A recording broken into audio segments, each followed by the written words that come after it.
morning, and happy Thursday, and happy Rooster Booster Breakfast Day. Chad here with you this morning inside the WBKR studio. Big day here. It is day one of our annual St. Jude Radiothon, which is different because usually I come down to the convention center and have to zip out to go raise money for the babies. But today, I get to bring you inside a little bit and do some multitasking. I've got my new shirt on, our We Won't Stop St. Jude shirt. Yes, indeed. Paired that with a blazer, looking snazzy for the Thursday. Big program for you this morning, so kick back and relax, settle in. We've got a great Rooster Booster for you. And to kick it off, as we always do, our invocation, and we have with us from the Daviess County chapter of Future Farmers of America, the president. It is Philip Caldbeck with our invocation. Would you all please take a moment to bow with me in prayer? God, we're gathered here today, albeit virtually, to celebrate agriculture and to honor the men and women involved in it. God, if this pandemic has taught us one thing, it's that we take for granted the relationships we have with others. Whether that's relatives, friends, or peers, advisors or mentors, or just individuals in the community, God, that we know, love, and care about, we take those relationships for granted. But God, at the same time, we've learned that even as our connection with those around us has diminished, our connection with you, God, has only increased. And God, I thank you for being the God that you are. I thank you for the fact that for any of us here, if we have sorrow or pain or anguish, or if we have joy or happiness, God, that you're here to share that moment with us, and that you're here to offer a hand of comfort, to offer guidance and wisdom and strength. God, I pray for the future of agriculture. I pray for young people, God. I pray that you would give them direction and guidance if they were looking at agriculture as their future. God, I pray that the society that we live in will once again come to appreciate agriculture, to recognize its importance. God, I ask all of this in Jesus' name. Amen. Thank you, Philip. And now keeping that FFA love going this morning with the Apollo chapter of Future Farmers of America. We got Ethan Tucker with us, and Ethan has our Pledge of Allegiance. Salute, pledge. I pledge allegiance to the flag of the United States of America and to the republic for which it stands, one nation, under God, indivisible, with liberty and justice for all. Thank you, Ethan, and thanks to both FFA chapters. Love that they joined us this morning, Daviess County and Apollo. That is awesome. In fact, farm is a theme today.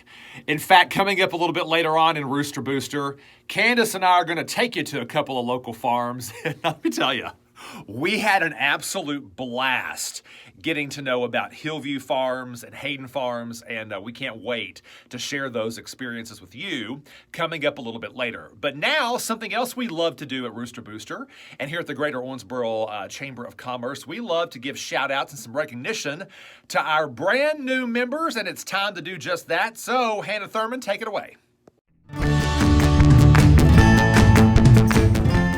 Forward thinking and creativity are always flowing at Mile Wide Beer Company. They handcraft interesting and flavorful beer brewed to the highest standards of quality right here in the Bluegrass State. They respect tradition, they push boundaries, and they never settle for good enough. Visit them at their location in downtown Owensboro at 119 East 2nd Street. Welcome to the Chamber, Mile Wide. Owensboro Specialty Polymers is a specialty polymer business specializing in PVDC emulsion chemistry.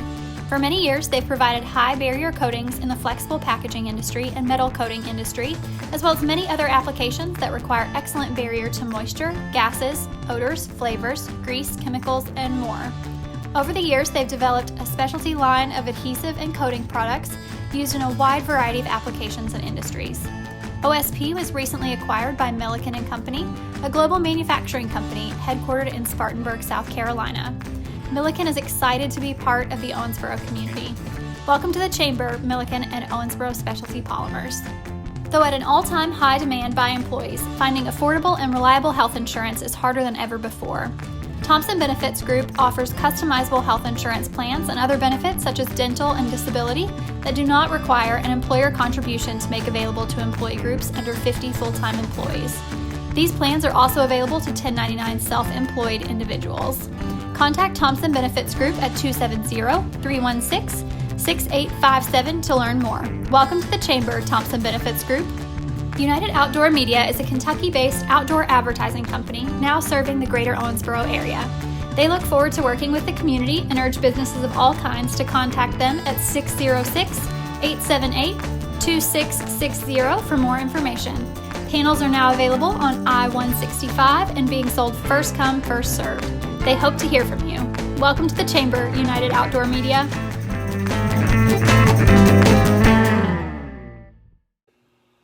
A big hearty welcome to all of our brand new members, and we're so glad you have joined us here at the Greater Owensboro Chamber of Commerce. Welcome aboard.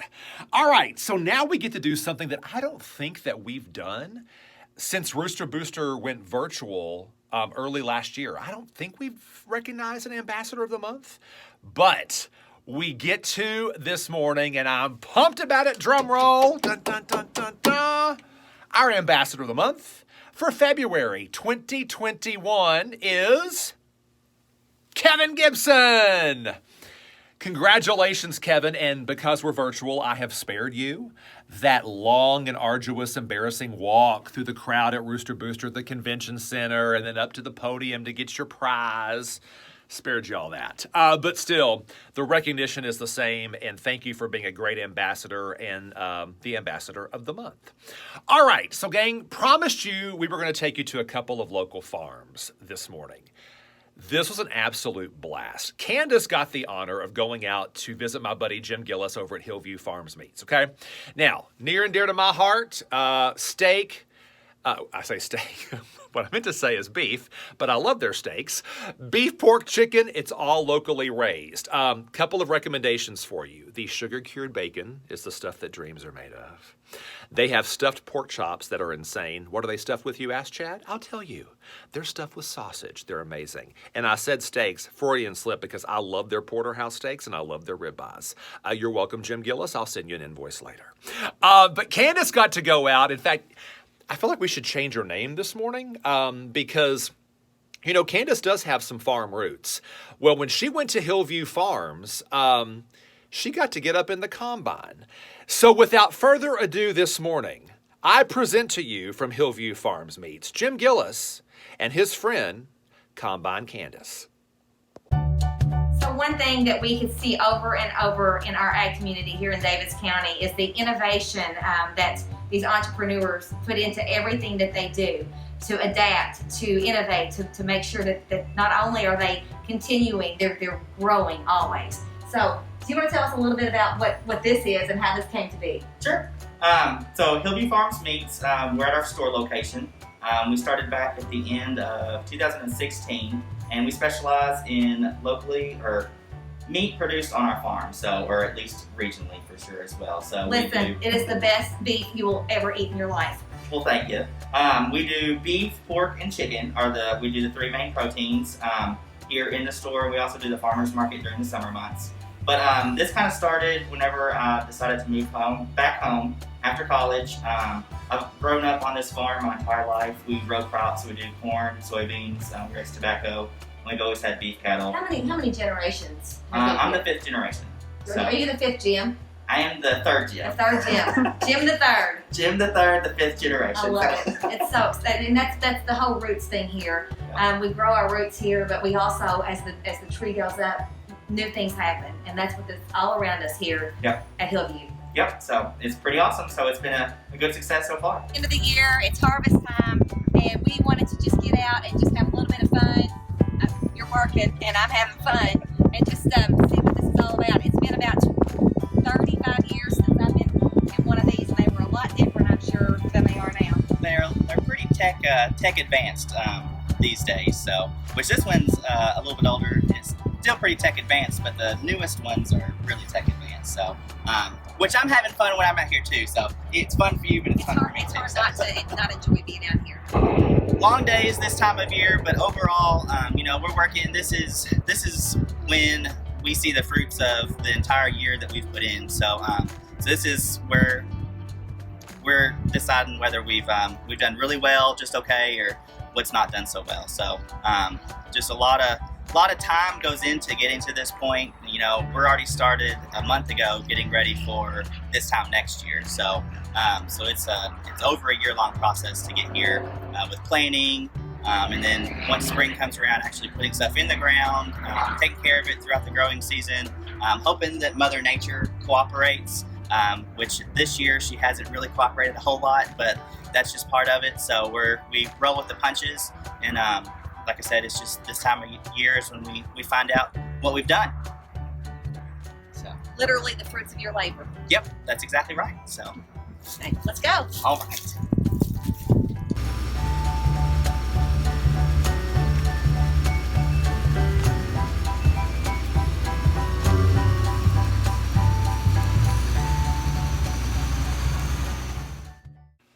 Well, clearly that was filmed last fall. So she has climbed down out of the combine, and she is ready to present our chamber update for the month of February. Our president and CEO of the greatest, well, okay, sure, it's the greatest, the Greater Owensboro Chamber of Commerce. It is Combine Candace Brake. Thank you so much for being here with us this morning. And now it's time for the chamber update, and we have a busy month here at the chamber in February. We're going to start off with what's going to happen next week. Member appreciation will be coming. So starting Monday, we'll be mailing packets out to everybody that's the chamber member. Make sure to look in that there's a letter, and you also have your 2021 decal to go on your door or your vehicle, wherever you want to put it.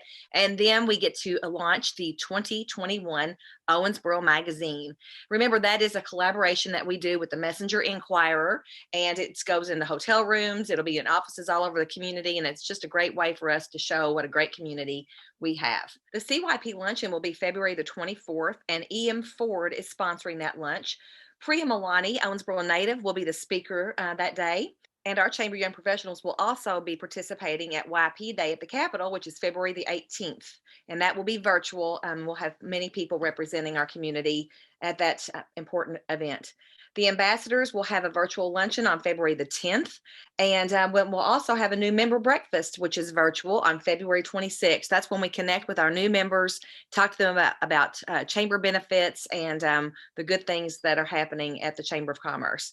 So annual celebration, we've talked so much about missing each other and wanting to be together. And annual celebration will be on May the 14th. That's a Friday in May. We cannot wait to see everybody and connect with one another. We'll be celebrating the success of our business community and our organizations in this community and all the great things that make Owensboro keep moving forward and keep our chamber moving forward as well. And finally, don't forget to look at your chamber matters and look at the renewals and that. Remember, those are men and women who are investing in the community. They're investing in our chamber, and we ask for you always to look to do business with other members first. Thank you for being here with us this morning, and special thanks to all the farmers and the ag businesses that have joined us today. You all make us proud, and we're so happy to be able to serve you. Thanks, Candace. And now it's time in the program to introduce one of our two breakfast sponsors this morning. So, from Daviess County Farm Bureau, y'all welcome to our program, Joan Hayden.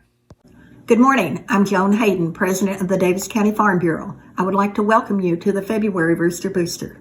In this last year of 2020, we have seen and experienced many changes in how we live and operate around the state and in the country. We don't drive to meetings in the mornings, we Zoom instead. We don't drop the kids off at school, we log them in. We have lost many Kentuckians due to the COVID virus, and be assured that we pray for them and their families daily. Remember that through all of this, together we grow. Did you know that 98% of U.S. farms are owned by individuals, family partnerships, or family corporations? America's farms and farmers are the world's most productive. Today, each farm produces food and fiber annually for 166 people in the U.S. and abroad. U.S. consumers have spent an average of just 10% of their disposable income on food each year, while other countries spend anywhere from 16% to 53%. How do we do this? By being efficient, because together we grow. Picture this, it's 5:15 a.m. While the rest of the Commonwealth sleeps, our farmers are hard at work to put food on the table of Kentuckians, the nation, and the world. Not for recognition or praise or even thanks, but for the opportunity to do it again tomorrow. Kentucky Farm Bureau salutes Kentucky farm families and we renew our commitment to being the voice of Kentucky agriculture. Why? Because together we grow. From the farm field to the legislative chambers of the state and the nation, it takes leadership at all levels to meet the ever-changing needs of Kentucky's agricultural communities. Kentucky Farm Bureau supports that leadership as an advocate, a service provider, and an organization by giving leaders the tools, encouragement, and voice they need to succeed. Why? Because together we grow. February the 7th through the 13th is Food Checkout Week in Kentucky. After the pandemic started last year, I think the population gained a new appreciation for America's farmers. When the shelves were empty, they realized you couldn't replenish them from the back storeroom. Today's farmers are working hard every day to put food on the shelves and food on your table. Think of them as you bless your food at the dinner table. Joan, thank you so much for being with us, and a huge thanks to Daviess County Farm Bureau for sponsoring this morning's breakfast. Okay, so earlier in the program, you saw Candace over at Hillview Farms Meats. Well, I got to zip out to Hayden Farms, okay? Had an absolute blast hanging out with Daniel and getting to learn about the chicken farm. Now, when I say chicken, y'all, you haven't seen chickens, but you're about to. So I'm out in Whitesville, actually way out in Whitesville. Is this even still Daviess County? No, it's not actually. Is it not really? No, it's not. No, we're across the county line just a little bit. How did I not know? I should have known. I was like, you know what? This is God's country. I'm like, wait a minute. Even he would need GPS. So I'm here with Daniel Hayden, Hayden Farms. By the way, this space that we're standing in is awesome. What is this? So welcome to Hayden Farms. Yeah. This is our education center. We host groups here, we host events here, and we bring people in here to show them what we have going on the farm. Yeah, so give me some examples of events that you've had here for people to come and experience the farm. So this fall we had a fall farm market where we had local vendors with local homemade products that they make on their side hustle. We allowed them to market them. We had 1,500 people. Did you just say side hustle? Oh yeah, their side hustle. That's what it is. That's hilarious. And, we've had yoga on the farm. Okay. We've had wreath making on the farm. Where we bring people in here, we give them an experience that they want to enjoy, but then we say, hey, you want to go see some chickens? And we can take them up there to our chicken houses and show them what chicken's all about. Okay, so I'm going to lay it out right now. We're going to go see some chickens, but first let's show them the space. So you have really cool open event space here, and if we come this way, gang, follow along. Come on, tour. So what do you got back here, buddy? So we have a full kitchen with double ovens so that we can have groups in here. All right, let's go in. We're going in. So we designed this so that we can host any type of group. If they want to do cooking demonstrations, they can, or if they just want to cater or bring in, potlucks, they can do that here. We want to make it as diverse and welcoming as we can for anybody that wants to be on the farm. Yeah, this is a great space. This is awesome. Well, thank you very much. Okay, you said chickens. I think it's time to motor over to the chicken houses and see some chickens. You're going to show us the viewing room, aren't you? I'm going to show you the viewing room, and hopefully we might be able to see some chickens too. So. Okay, this is going to happen. Now we're in the viewing room here at Hayden Farms, and okay, so Daniel, tell us about this place. So this is our viewing room that we attached to one of our new chicken houses. It was actually the first viewing type space for commercial poultry in the United States. What, seriously? Yeah. And what we do here is we educate people on where their chicken comes from. They can see directly inside of our chicken houses to know undoubtedly how we raise our chickens. Now, even though there are no chickens in here because you actually shipped last night, right? Yes, we shipped out chickens last night. But we'll kind of give you an idea of what this viewing room looks like, what the space in here looks like. So let's kind of do this. Yeah. Now, just picture that full of how many chickens? 31,000 chickens at a time. Holy cow. Well, I should say holy chicken. 31,000 chickens per house, and you have 4 houses on site here. Yes, we have 4 houses on site. We get the birds when they're 24 hours old, and we keep them for 46 days, and they're fully grown 6-pound birds when they're leaving at 46 days. We do that 5 times a year. That's incredible. Now, you were telling me how many different countries have been represented here? You've had folks in from how many? So this viewing room's 2 years old. We've had 28 different countries and 10 different states represented through this viewing room. That's incredible. Yeah. And you were telling me this isn't really intended for school-age children. It's intended for adults to learn about this process. Yes, we don't discourage children to come here, but we really highly encourage their teachers, doctors, dietitians, and parents to come through here to know where their nutritious and delicious chicken comes from. That's cool. By the way, if you're wondering what the saying is above our heads here, it's raised with care by a family that cares. I love that. Okay, now I got to tell you, I'm a little disappointed there are no chickens behind this glass. Well, I do happen to have 2 chicken houses over here full of chickens that we might be able to go see. Okay, I mean, I tell you what, I may be doing a chicken dance right now because that's going to happen. We're going to go there now. Let's do it. All right, y'all, I told you we were going to show you some chickens, but first, Daniel, can we talk, what is this you put me in? What is this? So biosecurity is number 1 on our farm. The health and security of our birds is number 1 on our priority list. And since you're not a chicken farmer, or even if you were a chicken farmer, I need to dress you up because I don't know what you've been exposed to that could make my chicken sick. Okay. So you have almost a hazmat suit on. So can I show you all this? I mean, let's just get a look at what he's put me in. I mean, from head to toe. And I kind of feel like I look like Chef Boyardee a little bit here. Like this hat is just okay. But the most important part of where we are, how many birds again? 31,000 birds per house. Okay, y'all ready to see this? We're gonna spin around and show you. So these birds go out tomorrow night, so they're fully grown. Fully grown, and you said 45 days or 46 days? 46 days, yeah, 46 Unbelievable. days. All right, here we go. We're gonna motor. We're gonna motor. Holy. Look at my chickens. You know, you got some fine looking chickens. Yeah.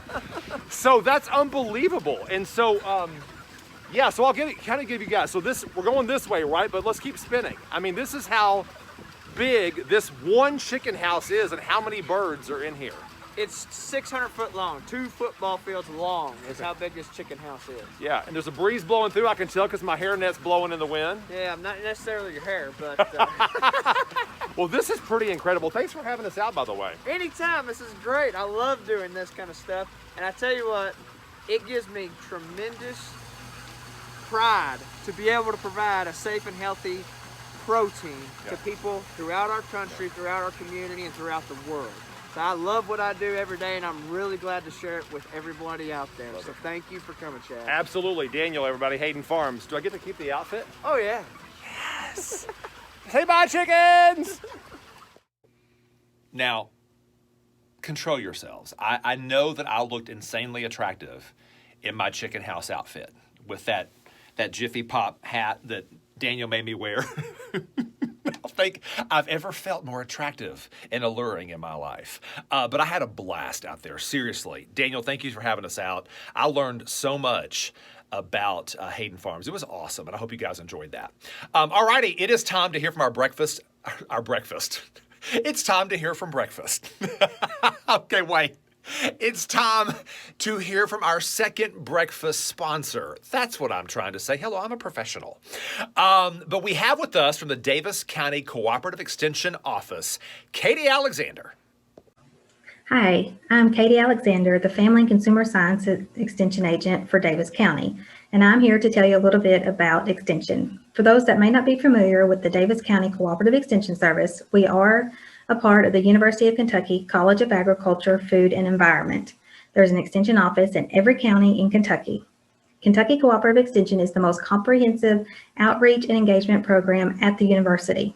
Our mission, simply stated, is to make a difference in the lives of Kentucky citizens through research-based education.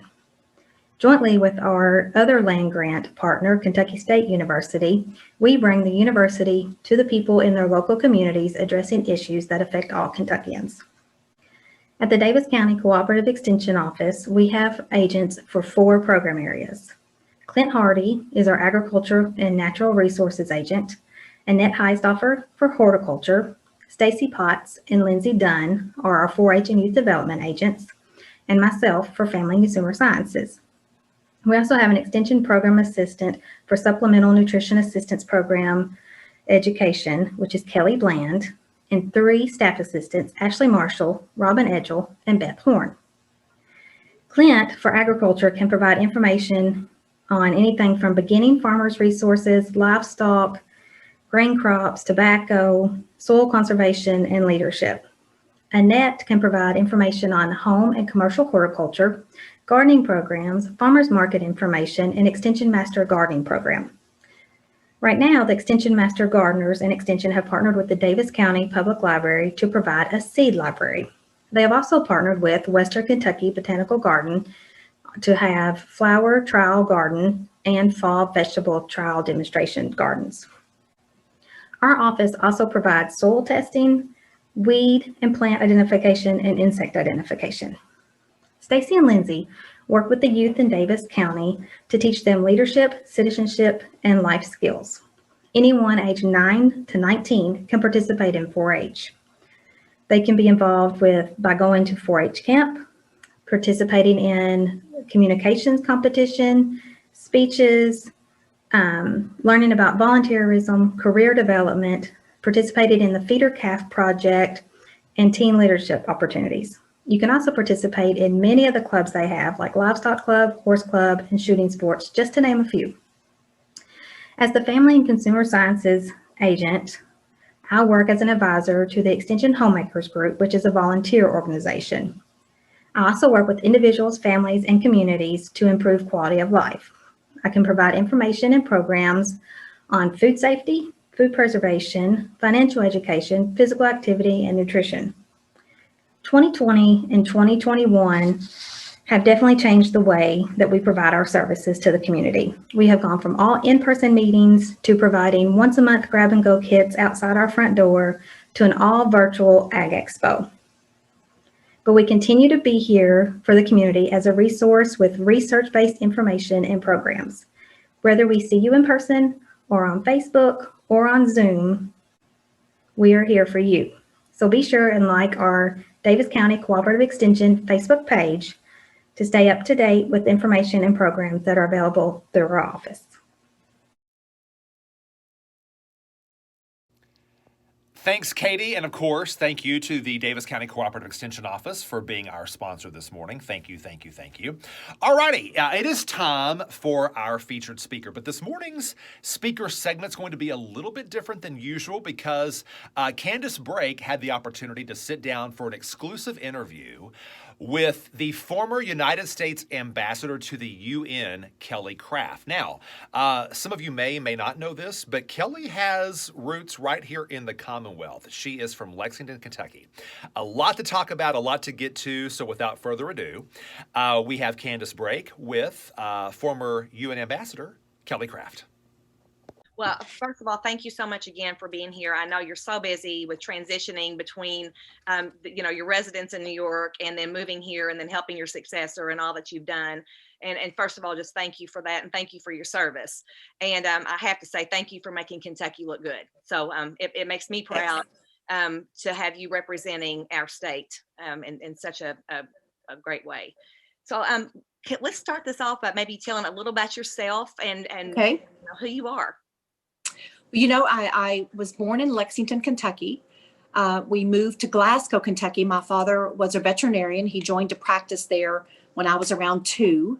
So I was really raised in a very small community. And I tell people that, even though we were a family of 5, we really were a family of over 1,000. So it's whatever your community number is what your family is, because news traveled very fast. It didn't matter what I thought I was going to get by with.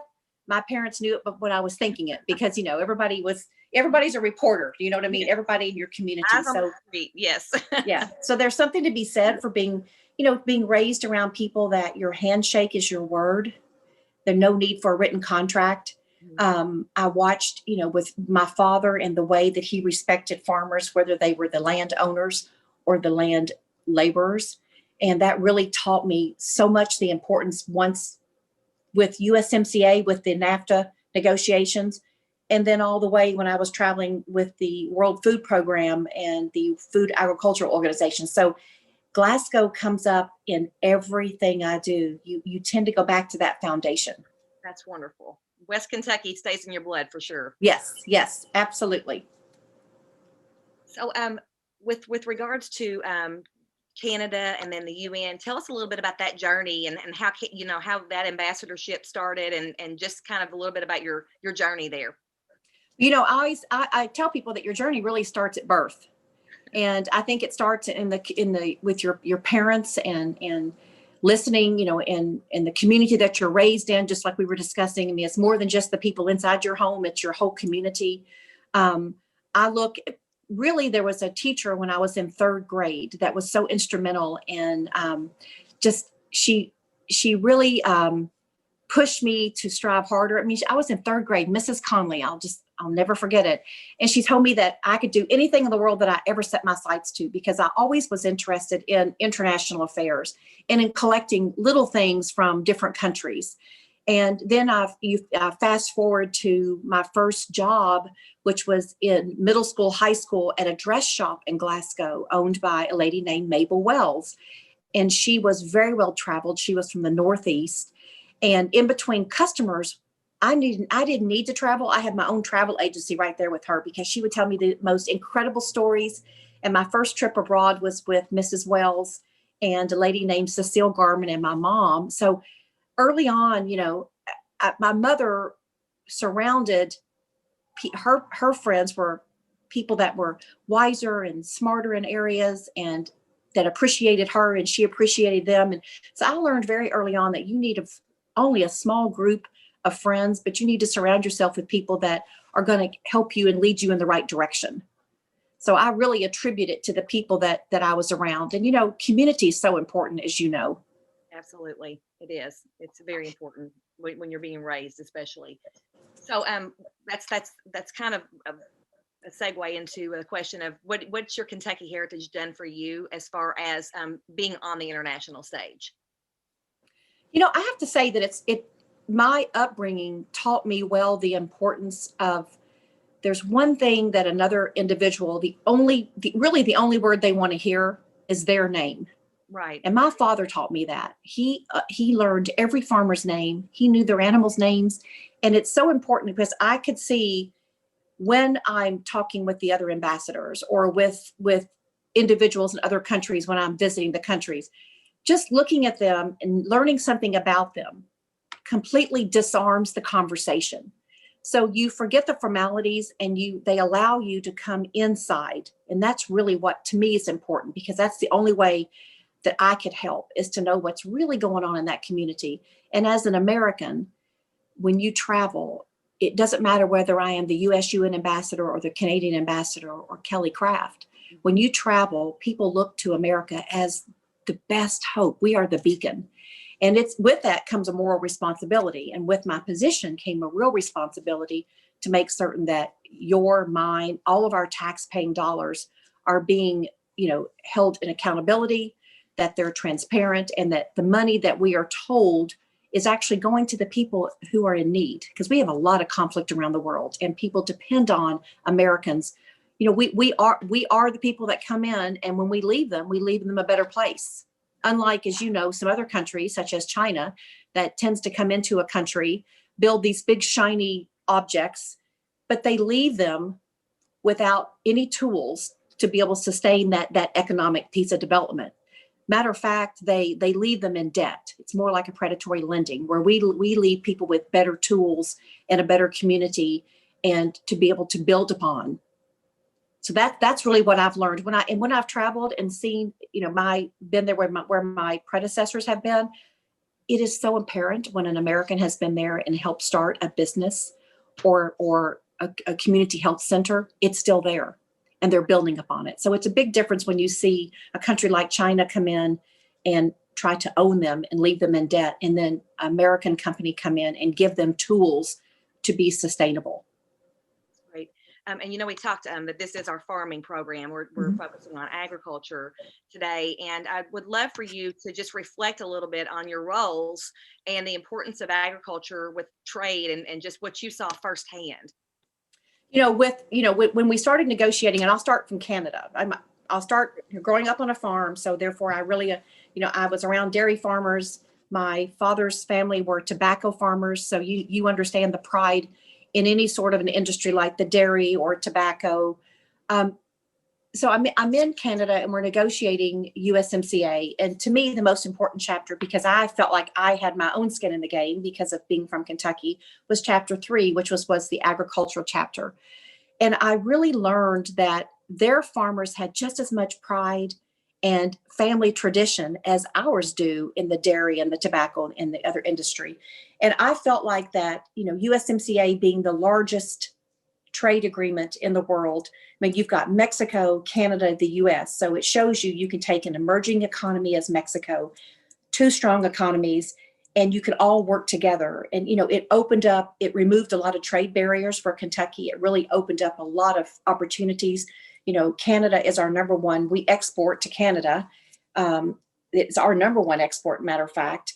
And also it allowed us now to help with Mexico with their wages. We increased their wages. So therefore they're no longer having to send people over into the US. So we can mine our own. We can actually enhance our own workers, and it helps our manufacturing. You've got the Toyota, and with the automotive part of USMCA, and then you've got the farmers. So you've got a lot of benefits for Kentucky and a lot of benefits for the United States. And it just showed me that if you've got an economy like Mexico, and you can see how thriving they are doing now with this USMCA, then why not take what we have here and take it to Kenya, or go into Colombia, or to Haiti, or to different areas where Kentuckians already have a huge presence, or in Taiwan.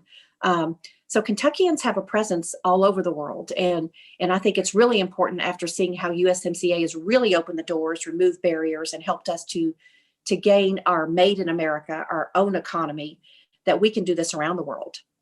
Well, that's fascinating. So did you make lots of trips to Africa as UN ambassador? Well, you're invited immediately to travel to a lot of areas, and a lot of popular areas, areas where there are not conflict. And because my interest being refugees and human rights, my first trip was to South Sudan. Oh, wow. And I wanted to see their agricultural business. I wanted to see their youth, and also to visit a lot of their refugee areas. So I went there it was about a week, and met with a lot of the women who really are responsible for the community and raising their children. And all they could talk about was they just wanted their children to be educated, their children to have a safe environment. And this taught me the importance of why the U.S. needs to be engaged in the UN. Because if we are not there in areas of conflict, and this conflict is only going to continue, because, Americans go in, like I said, and we send in teams, and we stay there, and we don't leave until we feel like people are sustainable, and that they have the tools to continue to education for their families, community services. There's so many areas. The World Food Program, we have a lot to be, applaud an American who is the director of the World Food Program, David Beasley. So that I traveled to Rome for the Nobel Peace Prize, which was virtual for David Beasley for the World Food Program, and then met with the Food and Agricultural Organization, and just learned of different sustainable ways and tools that they are trying to take around the world, especially the continent of Africa, to teach them sustainability and to leave them, a better place, because famine often is where you're going to see areas of conflict. And where you've got people that are starving, then you're going to have people that are unhappy. You're going to have conflict. And whether it's South Sudan, whether it is on the border of Syria and Turkey, whether it is Colombia, Haiti, wherever it is, there is so much opportunity for not only for the United States, but for the state of Kentucky, because, we are the most generous people in the world. And I like to say that Kentuckians are right up there as, number one of all the states as being generous. I mean, I saw our footprint everywhere.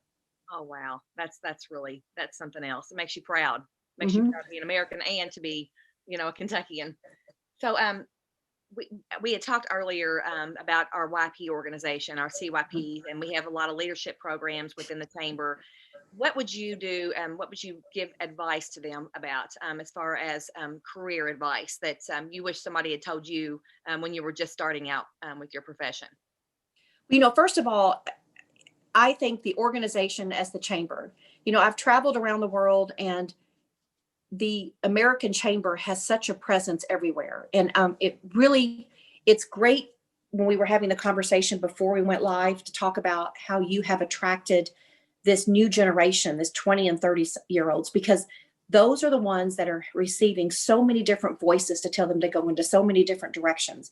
And the advice I have for my children and my grandchildren are to surround yourself with organizations such as the Chamber. Surround yourself with people that are smarter in areas that you want to learn about, that are wiser, that have made mistakes, that can help you with your mistakes, that applaud your mistakes and show you the right way. Because I think that right now there's so much information that people are trying, whether it's fake news, whatever the news it is, we need to learn how to discern the news ourselves. And there's no better platform than the Chamber, than, starting with small civic organizations. But that goes back to our small communities, just as we discussed. I mean, where else in a community are you going to find such a foundation like the Chamber? That's so true. And we thank you. we think so too. Mm-hmm. So with regard to coming back, so tell me a little bit about your transition from New York City back to the Bluegrass State. I loved my time in Canada. I didn't have I had like a 2-week break in between studying for my confirmation hearing for the USUN. So I went straight to New York and straight to work. I missed my family here at home. I'm a real homebody, so I missed Kentucky. I missed the things about it. This is going to sound really hokey, but I missed the aroma of grass, of green grass, of fresh cut grass, and everything that goes with it. Manure, a barn, the hay. We missed our golden doodle, our little miniature golden doodle, because in Canada, you only see grass, the tips of it, very rarely because of the inclement weather. And then of course you go to New York and you're surrounded by sidewalks. Mm-hmm. So I couldn't wait to get home and play with our puppy and be able to look outside and see the green grass and to be able to go to my church, Southland Christian Church, and to be with my community of people that is where I feel the safest and where I feel home. I learned a lot about, obviously in Canada, about the importance of culture. That is something that I have actually thanked the Prime Minister on many occasions, because negotiating NAFTA, the culture file was so important to Canada. And culture meaning in Kentucky, our way of farming, or our arts and cultural community, in any sort of an art program that you kind of tend to take for granted. Storytelling, just something so simple as storytelling. So, I really missed that part of Kentucky, and being away, if you really treat it correctly, only when you come home, you really appreciate those areas even more. That's so true.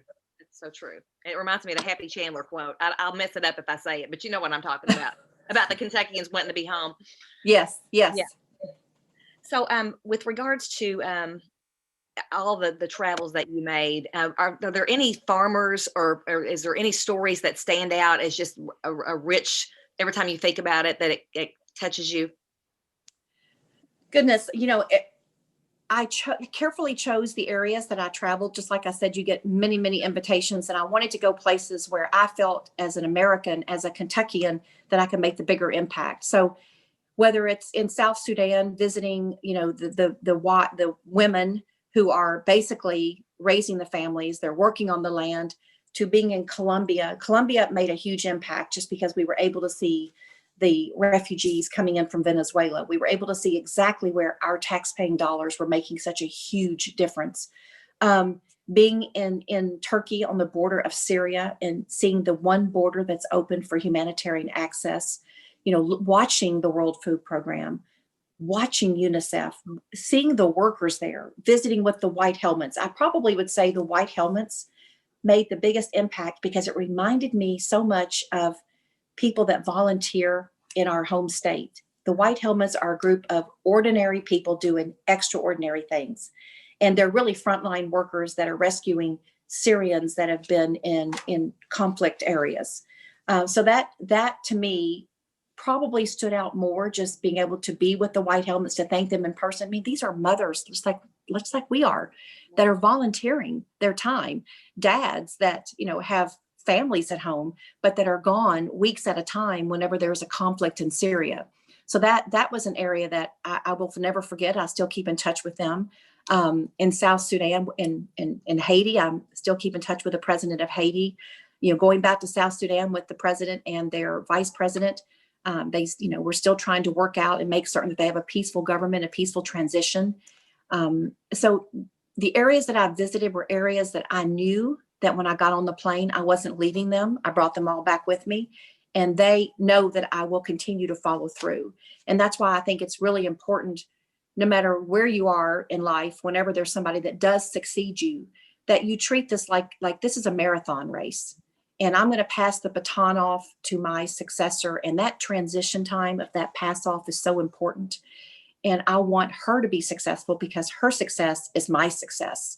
And, I think that's really taught me a lot, because when she goes there, she will already have a foundation in South Sudan, and she'll be able obviously to implement her own ideas, but she'll be so welcome there because she will have that knowledge that I gained also from my predecessors. That's wonderful. It makes you feel safe. It makes me feel safe to know that there's that communication and that foundation that you laid, and that we're going to continue on like that. That's wonderful.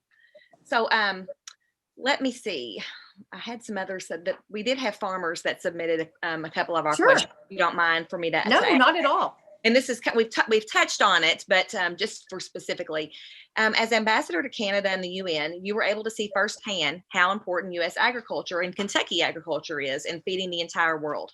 Can you elaborate on some of the exact instances? They want exact instances. You saw firsthand how U.S. agriculture helped foreign nations. Well, I can definitely tell you that on the border in Turkey, the border is called Baba Hawa. It's in Turkey. It's a border of Turkey and Syria. That the World Food Program trucks. So I was able to go up into one of their caravans, and you see there are the enormous bags of corn, bags of wheat, bags of flour that are brought in from all over the United States, all over the world, basically. It's part of a trade deal. And I was able to watch and know that was life-sustaining nutrition to these families, or in Syria, to these refugee camps. And it's corn and soybean, these are products coming from Kentucky. So that made a huge impact in being able to actually see the product. And to us, that may be something very small, but to them, that is their meal. That is their lifeline. And I have to say, a mother has to choose between feeding her family and something for herself. There is no question these mothers, they feed their families. They care about their children. And during COVID, I met with several refugees that are actually living in these tent cities. And during COVID, they tell us to be the 6 feet apart and to, wear our mask and to wash our hands. Can you imagine living in a camp where there is no social distancing? And there absolutely, a bar of soap is a huge commodity. And I will tell you, I saw packages coming in from all over the world. And another area that made me really proud was to know that UPS had a lot to do with those brown boxes being delivered with soaps and a lot of the protective gear supplies coming into the countries. So not only was it just with the farmers, but it was UPS workers.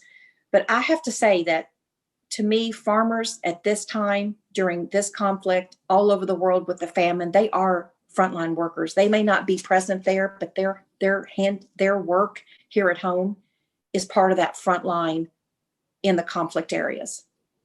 Wow, that's very inspirational and makes us proud of them, as always.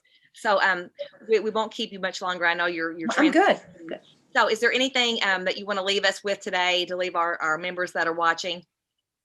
I think it's really important. I mean, once again, I'm very pleased to know that you've attracted this new generation, because I cannot think of a better role model than the people on the board of the chamber, because this is such an important time with COVID that you're not able to be face to face. And you guys have an outreach that is to be applauded and really is to be implemented throughout the United States. I mean, I find that the Kentucky chamber, as you well know, we had everybody in New York, and it was just I have never been so proud as to have the Kentuckians. I had them in Canada also. So I was ever so proud to have my Kentuckians in Ottawa and throughout Canada and also in New York City. And I think it's, it's really vital that we all look to your model and how you have attracted this new generation. And especially at times like this, and I really encourage people to read, to learn about the conflicts around the world, to also hold accountable the organizations like the UN. I mean, even though we are the largest donor, we still need to hold them accountable. And every individual that pays taxes in the United States obviously needs to hold them accountable because it is their tax-paying dollars that are being used and being utilized. And so, knowledge is power. Surrounding yourself with people that you trust, people that have your best interests, people that are wiser, that are smarter, people that have made mistakes. And, I think it's okay also to learn to know that it's okay to make a mistake. I mean, that's what makes you a stronger person. It's what you do with it. And, once again, I'm a huge chamber person, and I can't think of a better place for this new generation to be a part of than the Kentucky Chamber, the Owensboro Chamber, Lexington, wherever it may be. Thank you, Madam Ambassador. I appreciate that so much. And we are going to have you back in person. We are going to have you in person as soon as we can. Well, thank you so much for your time today. Thank you for your service to our country. We're so proud of you, and we look forward to bringing you to Owensboro so we can celebrate together. Ambassador Kraft, thank you very much for joining us. And I got to say,